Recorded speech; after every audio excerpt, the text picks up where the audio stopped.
So 2006, things become real pretty quickly. You keep producing. Fast forward till the 2010s, 2011s, 2012s, things really start happening for you. You start getting some big label releases. We go all the way towards right now, and we're going to go back in time here. I want to figure out how the sonic identity has been built. And you've released on, I mean, it must be incredible for you to think about all these things now, but Protocol, Spinnin', Big Beat, Doran, Arcade, Armada, Hexagon, Musical Freedom, the list goes on and on. But when I first discovered you actually was 2014, Ill Behavior. And I was super into electro, still am.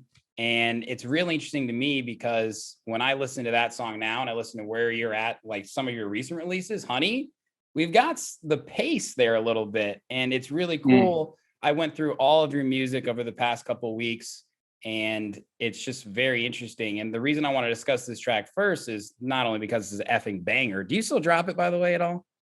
Ill Behavior? No, I haven't. I didn't think so. Yeah.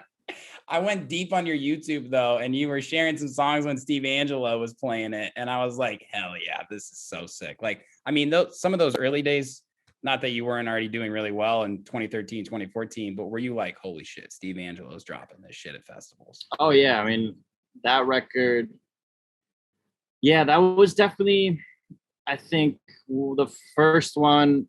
Well, before that was Don Diablo and I did Got Me Thinking. Right. And we signed that to Size X, right, which was Steve Angelo's like more like left label that he had set up, like more housey stuff. So Don and I did that record. He was in New York. I was like, let's do something like Disclosure-y, but kind of with buildups. And we both kind of a light kind of went off. And this was literally right before Future House was a thing. Yeah. Let's check this out real quick. This one's called Got Me Thinking by Sid and Don Diablo off Size X Records.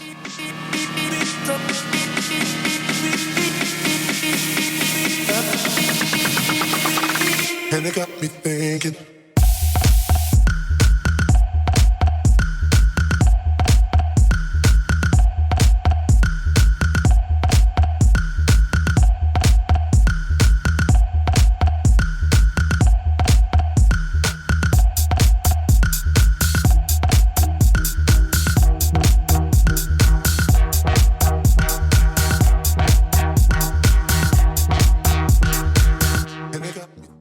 So we did that record. Steve signed it, and off the back of that record, Steve followed me. Tiesto followed me. Cascade did an edit of Got Me Thinking with Last Chance that he was playing in all the redo shows. So that opened up that door for me. Then Ill Behavior was literally me being like, again, huge fan of Steve Angelo and Swedish House Mafia, and what I think sonically I was playing at the time was more in that style. So all right, y'all got to hear this real quick before he talks about the track. This one's called Ill Behavior with Madness on Size Records.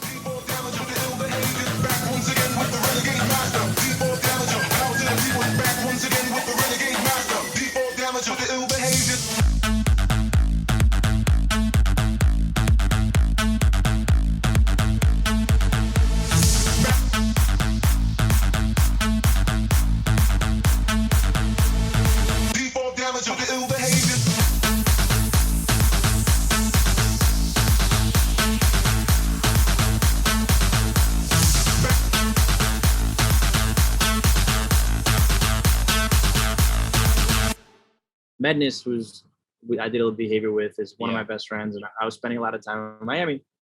And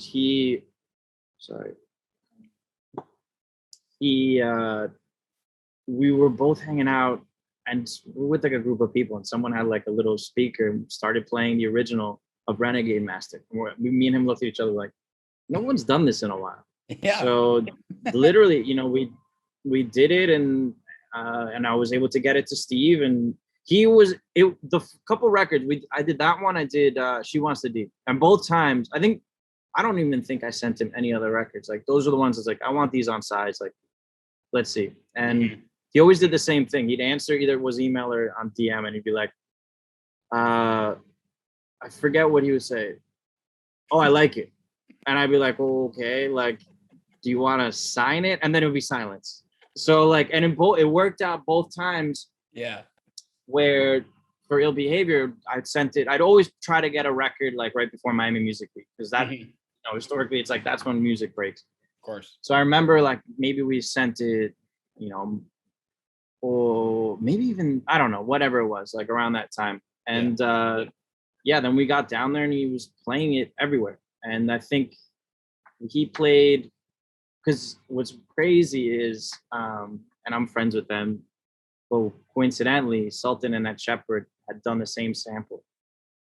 And I remember we were both, like, all of us were this was like, no one really knew who I was at this point, like I had some friends in Miami who knew who I was and whatever, but they did a big Size Matters show that year. Like almost like a mini festival. Yeah. And I'm just hanging out and Steve started playing Ill Behavior and I was like, oh shit. Okay.